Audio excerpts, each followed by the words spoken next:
ప్రార్థన ద్వారా దేవుని మహిమ చూస్తుందరు కాక. అందుకని ఇక్కడ ఆ వాక్యం ఏమైనా చెల్లించింది, చదవబడిన వాక్యం మరలా చదువు 5-6 చదువుతారు.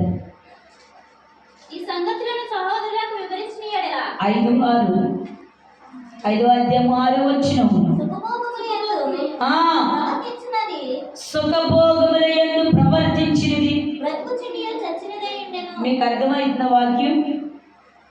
ఒకళ్ళు ఆ రీతిగా ఈ లోకసరమైన వాటిని అనుసరించి, ఈ లోకసరమైన వాటికి లోబడి, ఈ లోకసరమైన వాటిని మనం ఆస్వాదిస్తే బ్రతికి ఉన్నా సచ్చినదై ఎందులో. దేవుని స్తోత్రం.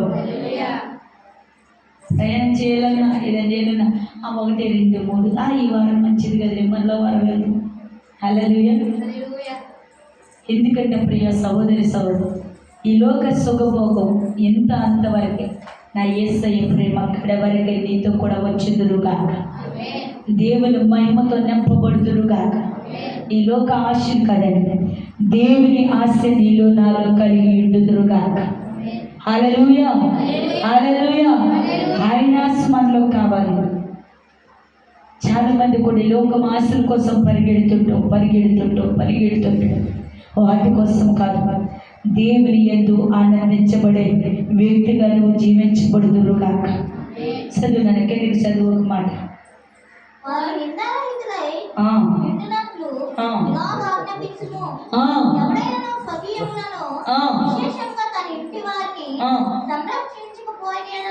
చూడండి మాట మరొకసారి చదువునా. ఎవడైనను విశేషముగా వారింటి వారిని సంరక్షించపోయిన వెడల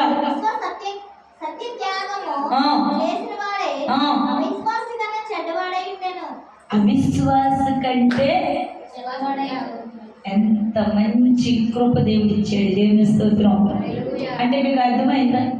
మన అన్నవారిని మనం ప్రేమించకపోయినా మనం అనుకుంటాం, కొన్ని మార్లు ఒకళ్ళు మాట్లాడినా ఏమంటాం, నువ్వు పలానప్పుడు ఇలా చేసావు అలా చేసావు, నీతో నేను మాట్లాడను, ఇక రాను నీ గుమ్మమ్మ దగ్గరికి. నువ్వు మాటికి వాడిని అనవసరముల వారు ఎలాంటి వారైనా పలకరించి ప్రేమతో లేని వెడల ఎలా ఉండవంట, అవిశ్వాస కంటే చెడ్డవాడు మరొకటి ఎవరు కూడా లేరు. దేవుని స్తోత్రం. నాకు పొట్టుదా లేకవా, పంతా లేకవా, నువ్వు మొన్న నాకు బొట్టు పెట్టి పిలవలా, ఎప్పుడు నీతో మాట్లాడను. హల్లెలూయా. నువ్వు దేవుని కలిగిన వ్యక్తివైతే సమస్తము విడిచిపెట్టి ఈ లోకమయందు, ఈ లోకములో దేవుని నిమిత్తన చనిపోయి బ్రతుకుదురు కాక. హల్లెలూయా. ఈ లోకంలో నీ క్రియలు చనిపోవాలి, నీ తలంతులు చనిపోవాలి, నాది నేను అనే సబబు చనిపోవాలి. హల్లెలూయా.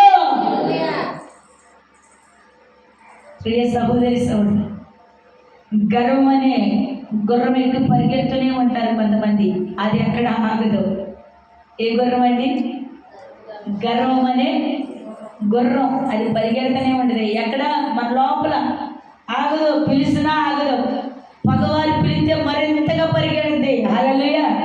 ఆ గర్వం అనే గుర్రం దిగినప్పుడు నా దేవుని యందు ఆనందించబడుదురుగా. హల్లెలూయా. అందుకే లోకసువార్త దయచేసి తీయొద్దు కానీ పులిసిన పిండి కోసము నీవేమాత్రం కూడా చింతించవద్దంట. దేవుని స్తోత్రం. చూడండి, గంపంత పిండిలో చిన్న ముద్ద, చిన్నది పులుసుని చిన్న ముద్ద తీసుకెళ్ళేయండి. మధురంగా ఉంటుందా ఉండదా? అందరు చెప్పాలి, నేను ముగించేస్తాను. ఈ కొంచెం పులుసుని పిండి తీసుకుని వెళ్ళి మంచి శ్రేష్టమైన పిండిలో, ఒక తొట్టెడి పిండిలో ఈ చిన్న ముద్ద వేస్తే మధురంగా ఉంటుందా ఉండదా? చెప్పాలి. స్వరమే చెప్పాలి. ముగించేస్తా. ఉంటుందా ఉండదా? హల్లెలూయా. అది కూడా పాడైపోతుంది. మన హృదయం కూడా అంతే. నువ్వెంత ప్రేమించినా, ఎంత విశ్వాసవంతురాలివైనా, ఎంత విశ్వాసుడైనా, కొంచెము కలుషమైన మనస్సు మనలో ఉంటే మన దేహం చెడిపోతే. దేవుని స్తోత్రం. హల్లెలూయా, హల్లెలూయా. పులుసుని పిండి వలె మనం ఉండకూడదంట. దేవుని స్తోత్రం.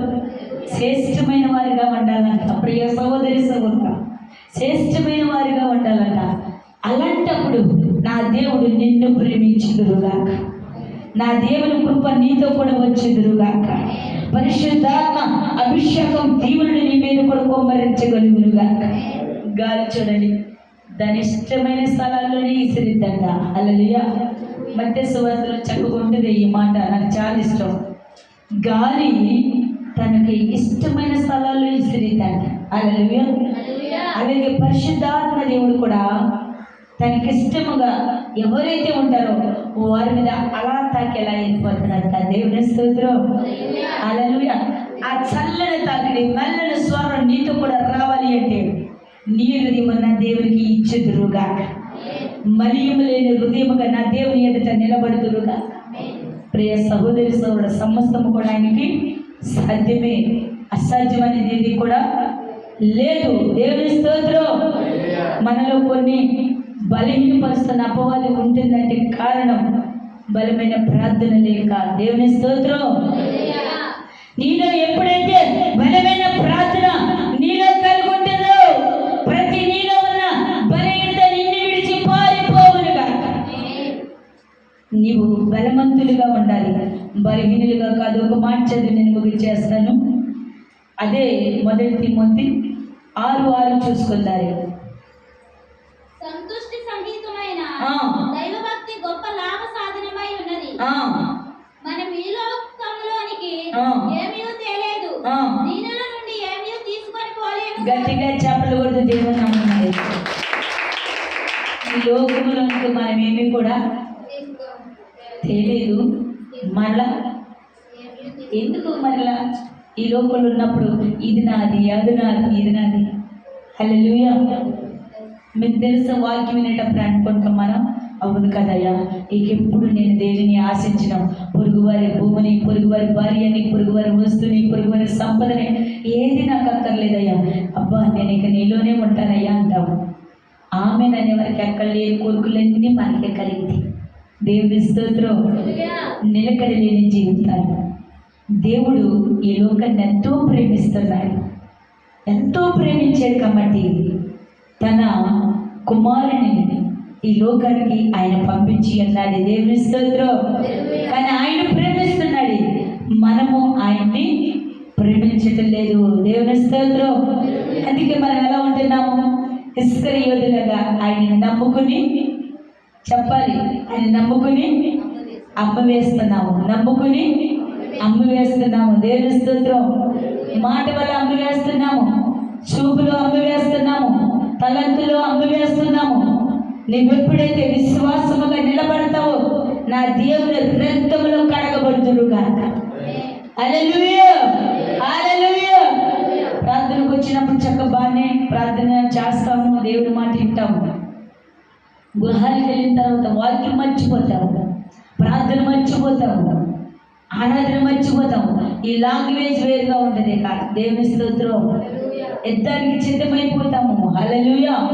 అందుకే నేను చెప్తూ ఉన్నాను, మనం బయటికి వెళ్ళినా సరే ప్రార్థన చేసుకుని బయటికి వెళ్తాము, ప్రభువా నా ప్రయాణంలో తోడుగా ఉండు అని. అదే రీతిగా మీ యజమానుల మీదకి, పక్క వారికి యుద్ధానికి వెళ్ళే ముందు, అయ్యా నేను మంచి సాఫ్ట్గా మాట్లాడాలయ్యా, నాలో పవర్ దయచేయ, మంచి మంచి నడిపింపు రావాలి బూతులతో అని ప్రార్థన చేసుకుని యుద్ధానికి వెళ్ళండి. దేవుని స్తోత్రం. వచ్చిద్దా? వచ్చిద్దా? యుద్ధానికి వెళ్ళే ముందు ప్రార్థన చేయండి. మీ పక్కవారు, ఇరువారు, పొరుగువారు, నీ భర్త భార్య దగ్గరికి వెళ్ళేటప్పుడు మంచి పోరాటం. ఎందుకంటే ఎక్కడికి వెళ్ళాం ప్రార్థన చేస్తున్నాం కాబట్టి, అయ్యో ఈరోజు నేను నా పక్క దగ్గరికి యుద్ధానికి వెళ్తున్నా, అయ్యా ఆమె సిద్ధంగా ఉంది, మాట్లాడటం ప్రారంభించింది, నన్ను కూడా బహుగా ఆస్వాదించు, పవర్ఫుల్ అయిన బూతులతో నేను యుద్ధంలోకి రంగంలోకి దిగాలి, ఆమె అనగలుగుతావా? ఎందుకని చిన్న ప్రార్థన నీ జీవితాన్ని మార్చేస్తుంది. దేవుని స్తోత్రం.